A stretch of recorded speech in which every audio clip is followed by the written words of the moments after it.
വാർത്ത. ഉമാ തോമസ് MLAക്ക് പരുക്കേറ്റ അപകടത്തിൽ ഓസ്കർ ഇവന്റ്സ് ഉടമ PS ജനീഷ് കസ്റ്റഡിയിൽ. ഹൈക്കോടതി നിർദ്ദേശിച്ചിട്ടും ജനീഷ് കീഴടങ്ങിയിരുന്നില്ല. പാലാരിവട്ടം പോലീസ് തൃശൂരിൽ നിന്നാണ് ജനീഷിനെ കസ്റ്റഡിയിലെടുത്തത്. വിഷ്ണു സുരേഷ് വിവരങ്ങളുമായി. വിഷ്ണു, തൃശൂരിൽ എവിടെ നിന്നാണ് ഇദ്ദേഹത്തെ കസ്റ്റഡിയിലെടുത്തത്? ഇനി അടുത്ത നടപടികൾ എങ്ങനെയാകും?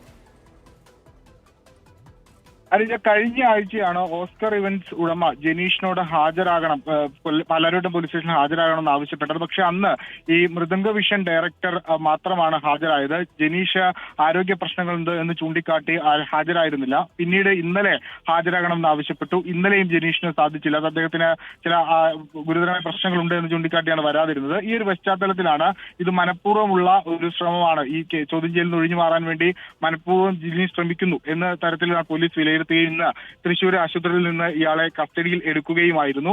നിലവിൽ പാലാരിവട്ടം പോലീസ് പാലാരിവട്ടത്തേക്ക് കൊണ്ടുവരികയാണ് ജനീഷിനെ. കേസിൽ രണ്ടാം പ്രതിയാണ് ജനീഷ് എന്ന് നമ്മൾ മനസ്സിലാക്കുന്നത്. നേരത്തെ കോടതി അടക്കം നിർദ്ദേശിച്ചതാണ് ജനീഷിനോട് ഈ അന്വേഷണവുമായി സഹകരിക്കണമെന്ന്. എന്നാൽ അത്തരത്തിലൊരു സഹകരണം ഉണ്ടാകാത്ത പശ്ചാത്തലത്തിലാണ് ജനീഷിനെ അറസ്റ്റ് രേഖപ്പെടുത്തിയത്. ഓസ്കർ ഇവന്റ്സ് ഉടമ ജനീഷാണ് പോലീസ് കസ്റ്റഡിയിലായത്. ജനീഷിന്റെ അറസ്റ്റ് രേഖപ്പെടുത്തിയെന്ന വിവരമാണ് വിഷ്ണു നൽകിയത്.